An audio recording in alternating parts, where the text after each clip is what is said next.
Virginity কোনো একটা মেয়ের ক্ষেত্রে আমরা মেয়েটা কি ভার্জিন নাকি ভার্জিন না কীভাবে বুঝবো? ওর যৌন অঙ্গ বা রিপ্রোডাক্টিভ অর্গান বা ভ্যাজাইনা বা এক্সটার্নাল জেনিটাল এরিয়া দেখে আমরা কিভাবে বুঝি? এই যে বাইরের লেয়ারটা দেখছেন, এটা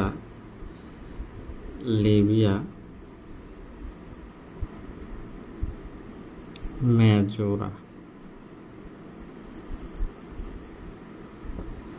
এটা একটা মাসল। এই লেবিয়া মেজোরাটা দুই সাইডে দুটো থাকে, এদিকে একটা এদিকে একটা। যখন ভার্জিন গার্ল হবে তখন এটা ক্লোজ থাকবে, এইভাবে চিপকে থাকবে।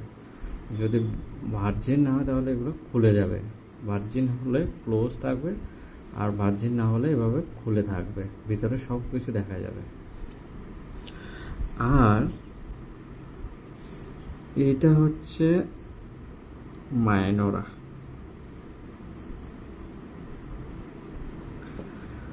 মাইনোরাটাও ভার্জিন গার্লের ক্ষেত্রে একটার সঙ্গে আরেকটা লেগে থাকে, কিন্তু যদি ভার্জিন না হয় এগুলাও ওপেন হয়ে যাবে লেবিয়া মেজরার পাশাপাশি।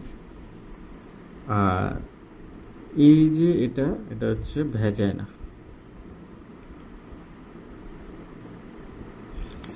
এই ভ্যাজাইনার যে ক্যানেল আছে, এই ক্যানেলটা বড় হয়ে যাবে।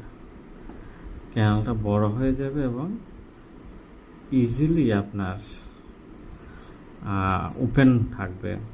নর্মালি ভ্যাজাইনাল ক্যানেলটা টাইট থাকে যারা ভার্জিন গার্ল, কিন্তু যদি ভার্জিন না হয় ভ্যাজাইনাল ক্যানেলটা কিন্তু লুজ হয়ে যাবে, বা ভ্যাজাইনাল গায়ে যে একটা আস্তরণ বা ভাঁজ থাকে, ওই ভাঁজটা অনেক যারা সেক্সুয়ালি অ্যাক্টিভ ওমেন থাকে তাদের ক্ষেত্রে এটা ওই ভাঁজটা বা রাফনেসটা ভ্যাজাইনাল ক্যানেলের এটা সরে যায় এবং ভ্যাজাইনাল ক্যানেলটা একদম স্মুথ হয়ে যায়, ইজিলি ওপেন বা হয়ে যায়, লুজ হয়ে যায়।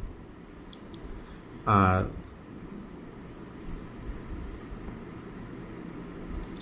এই যে এই জায়গাটা, এটা হচ্ছে ফোরশেড।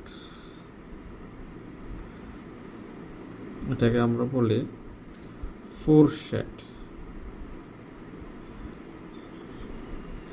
এই ফোরশেডটাতে আপনি যে থাকবে, টাইটনেস থাকবে, এটাও লুজ হয়ে যাবে। তো এই যে সাইন, এগুলা হচ্ছে ভার্জিনিটির সাইন। আমি আবার বলছি, এক তো এটা হচ্ছে লেবিয়া মেজোরা খুলে যাবে। 2 নম্বর হচ্ছে লেবিয়া মাইনোরা খুলে যাবে। 3 নম্বর হচ্ছে ভ্যাজাইনাল ক্যানেলটা লুজ হয়ে যাবে এবং ভ্যাজাইনাল ক্যানেলের ভিতরে যে রাফনেস আছে, রাফনেসটা চলে গিয়ে ভ্যাজাইনাল ক্যানেলটা স্মুথ হয়ে যাবে। আর লাস্টে 4 নম্বর ফোরশেড, এই ফোরশেডটাও কিন্তু লুজ হয়ে যাবে, টাইটনেসটা থাকবে না। এই যে 4টা সাইন বা বললাম অ্যানাটমিক্যাল ল্যান্ডমার্ক, এগুলো দেখে আমরা কিন্তু ভার্জিনিটি সম্বন্ধে একটা আইডিয়া করতে পারি। Thank you.